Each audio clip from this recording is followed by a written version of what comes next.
We talked on Tuesday's show after Ed Orgeron met with the media a lot about his reaction to Jamar Chase and Tyler Shelvin opting out. One of the things that kind of slid under the radar yesterday was Ed Orgeron. Can you play 8 from yesterday, Brain?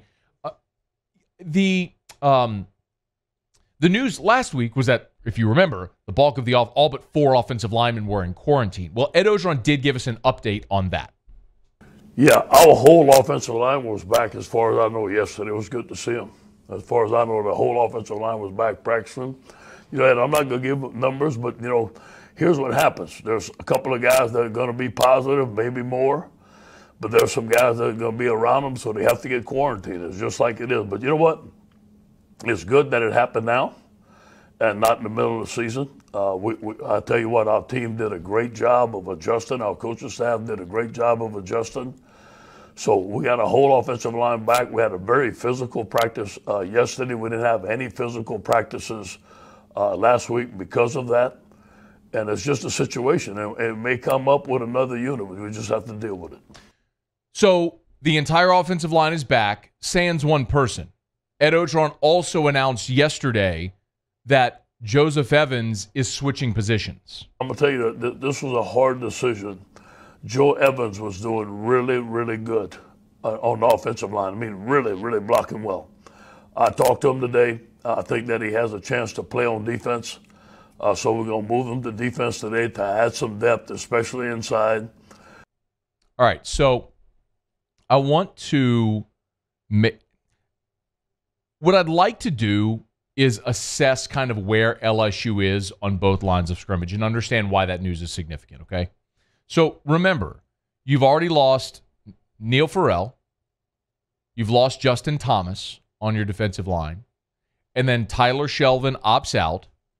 And then TK McClendon announces his transfer because he obviously wasn't going to play much. He was a little buried on the depth chart. That's 4 defensive linemen. 4 defensive linemen that have left your program in the last month.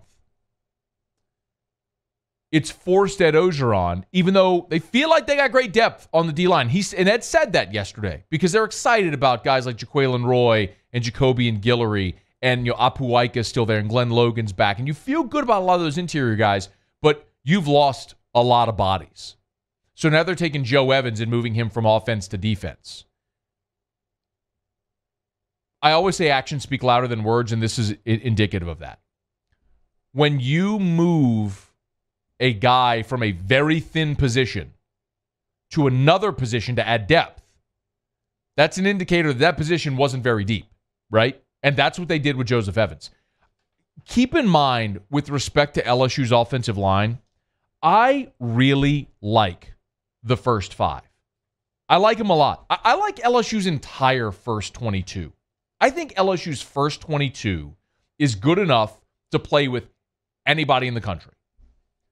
That first 5 on the offensive line, Liam Shanahan at center has played in 30 career games. Started all 10 games last year at Harvard. They played 10 in the Ivy. At right guard, you got Chasen Hines, who's played in 18 games. At right tackle, your most experienced lineman in Austin Deculus, who's played in 39 games with 24 starts, by far your most experienced offensive lineman. On the left side, you've got Ed Ingram at left guard, who has played in 22 games, started all 12 games of his freshman season. And then at left tackle, you got Dare Rosenthal, who's played in just 5 games, but started 3 times a year ago on the national championship squad. So my point is, that first unit on the offensive line, you got a lot of guys that have played a good amount of football for you that you can feel pretty confident in rolling out that first group. The problem is, as we've talked about, your backup, your next group on the offensive line. At left guard, Anthony Bradford. Right guard, Cardell Thomas, or flip those guys either way. You got a couple of redshirt freshmen on the offensive line who Ed Orgeron has said have battled injuries and weight issues. That's your backup on the interior. At right tackle, you got Marcus Dumerville. At left tackle, you got Xavier Hill, a couple of true freshmen on the offensive line backing up at tackle. At center, it's likely Chasen Hines or a redshirt freshman in Charles Turner, neither of which have ever taken a snap at center. My point is, while I like my first 5 offensive linemen, Your backups, you have nothing. And I don't mean no talent. I mean, you have nothing in the way of experience. Like Hill, Doomerville, Thomas, Bradford, Turner, literally zero experience. Literally zero experience. Nobody has played after your first 5.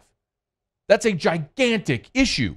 And so that unit now, you have taken Charles Turner from that unit and moved him to defense because you were thin on the defensive line. And you think you're set on the offensive line? That's the problem, where when you look at that unit in total, you go, man, you're really thin on the offensive line. You're taking a guy away to supplement the defensive line. That tells you where you fit.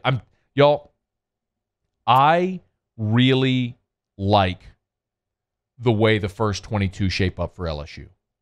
A lot. 4th-year junior at quarterback. We just went through the starting offensive line. You've got a 5-star in Kayshon Boutte who's fighting to be the 3rd receiver. You realize how many places in America a 5-star would step in day 1 and be the man? At LSU, Kayshon Boutte stepping on the best player in Louisiana, 5-star receiver, fighting for reps as the 3rd receiver on this team. We just went through the D-line. You got Jabril Cox and Damone Clark and Micah Baskerville, Derek Stingley, Cordell Flott, Elias Ricks, Todd Harris, Maurice Hampton, Jordan Tolles. I like LSU's first 22 a lot. The 2 deep is where there's just nothing. There is no experience, literally no experience. That's where, if COVID becomes an issue, if you inevitably have injuries, if other guys defect, that's where this team, as you go through a season, gets decimated. Unless you have guys that have never done it before step up and play a monster role in this team, which could happen, but you're going to need it in a lot of spaces. Hey, thanks so much for watching. Please leave your comments. I love to interact, and be sure to hit the red subscribe button below.